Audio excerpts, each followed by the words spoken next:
Oh, mais ben as o lus o hoas de. Nous on ket peini o peus ronda glevet. En dieu Matevo. Allez, commençons quand on y déréat à peu près comme le mestra. Une histoire bescrivet à kuntet gant Jean-Marie Scragne de Zanuel Guat. Nous bescrivet l'eriouie histoire chamar po diawang. Diawang e wa pegure wa seitek vloas. De glever kekin. Comment ça se tombe en Eden, non? Pour seitek vloas a gwechal level juste ben on veze ke kaset ar vugale da bourmen kemen a vraiment a gureo da seitek vloas e chamar no ke goulet kalzadra wa ke kalz Hermes eus antieg eus an atan. Ah, koulskoude oa dalret oa bet er ger d'ober a posaout. A koulskoude oa regre o mate. A madeo? A koulskoude oa bourmenad en gaer da ober diou e charbloa? Glever kekin? Ah, e oa ur bourmenad en gaer da ober diou e charbloa kas ar greun da vala beteg ar vilin.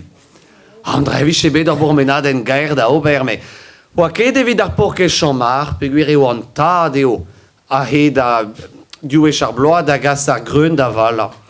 A pa oa koset un tammig an tad eo ar breur kosa a gase ar greun da vala, a chamar a jomer ger a taou. Me mestra bremañ e oa en em gavet seitek vloaz hag e vreur oa bet kastet d'ober e gonje. An tad oa ket yaouan ket evel just. Ne hen oa sonjet chamar, an droman eo vaz rod avon beteg ar vilin. Ah, kemen an deiz a rog mon, kemen a brez a oa varnan, kemen a virvil a oa varnan e oa bet pel a rog en em reid a gousket. Ken ma oa savet un tammig divezator d'an DVC, Pascal oa ket dal e varnan. Koulskoude, pen oa digoret ez o lagat, en oa golet e dat, gwisket ez iliad prob gantan. Ma la re chamar, ne ket mez a yo da gas ar greun d'ar vilin? A ket a la variantat. Tez ore yaou an c'hoaz. Peus ket desket ren breton ar gaz e kous. O pe besker seen evit ar porke chamar en oa ranket chom d'ar ger. Met oa ket chomet me mestra e pa da c'hwer mis war l'er da jouka broen c'hwero. Deski ren breton ar gazek ne lavar an ket. A c'hwer mis war l'er pa oa deuet poen kas ar greun a dare d'ar vilin e oa be a santet gant e dat e zache chamar. O chamar oa pez lor en ennan en ur dreuzi bourg Zanuel Guat d'ur yaou vez foar. Tout an dud war a blasen a bare selou war ar pot faro a reneken brau breton ar gazek beteg ar vilin. Poen em gavet ar vilin noa ket bet dezom da lavaret piou oa peguir ar gazek a oa be an avezet justu gant ar miliner. A setu diskarget ar greun malet brau 100 met a sahadou bleut e barz a har hag ouspenze oa be paet ur ban e chiz dezan. O pebez devez kaer. Chamar waren an distro. A c'hwit tele. Evel ur pintik a zezet war lein a har. War ur sahat brenn. Evel ur pintik a la war an deor. Chomet a za me mestra e oa... Chomet e oa za da c'hwit telat pa oa en em gavet er pont kous peguren oa goelet ur vaouez e bord an nen e tougen daousar hat trou.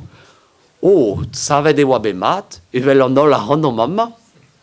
A neuze e oa bedesket dean er ger ent a servich pa helche.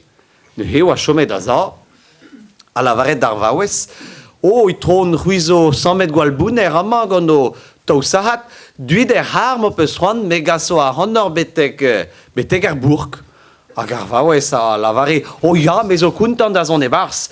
Hag ar sahadou zo pouner hag ar pen ma da en a jom c'hoaz a lese da a halen d'ar bourg hag e rankant mont da verza ar varadourez. A chamar noa losket e blas war ar sahat brenn d'ar vaouez hag oa da zeza war ar vrehen. A daouen en a dare gant breton ar gazek kous. Ar vaouez bremañ edo keke no sacha vare allan e bord an nen gant o tougen e daou sahat bahadourez, oa ket ber varni ken, gi a oa koumanset da choka, da varvaliat, ur glapezen anei. Ne baouez ket da gozeal, a kiri suspen. Baouez ket da giruzen ni a podiawang, piou te, piou da dat, piou da vam, pe da breuder a c'hoarezet da peus, a pegen braz antiegez, tout an doarou a pe devezara da zo, fermet de loden pe tout deoc'h, c'hoant e doa da rouzout pep tra. Ar gazeg a he a taou, hag a har a oa en em gavet en ur grehen. Evel just, ar gazeg koz, breton, ne bluje ket deike me se pa veze saou gant an en. A neuhe, setu ar gazeg koz koumanset d'ober ardou. Bep de kamet e chome a za, da stampa, d'ober an neus da deuler dour, evel mara a reze kenet. Men ne daulen en tra. Ober a revan da gaout un tamm diskuis. Me chomar oa ket sot, c'hwer miz oa bet evit deskimat, an doare da ober da lakadanei da locha adare. Ur huiteladen a oa. Ur huiteladen vrau. Da lakat a reze kenet, fin, an ol geze kenet nous an ket, me Bretagne an tau da locha adare. Un tolir hag un tolber. A mosse ar gazeg a daolet dour. Hag ur vech daolet dour, m'apel zo e ranke mon endro. Ne he bep de kam, bep tro ma chome a za ar gazeg, hag ar gazeg a daolet dour, hag a loche a dare. A mosse diou ter peder gwech oa bezon pas mur, evit en em gaout, var lein, ar grehen, a denen a dare beteg ar bourg. Mat, ar vaouez, var a zahat brenn, ne lavarenen tra ken, ken kauzeus a raouk, a oa deuet mud bremañ.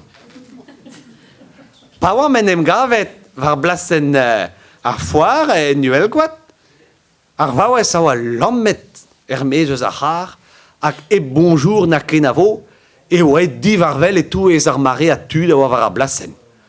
Chomar oa chomet mantret, ma aounez ne ket gwal boli a taou.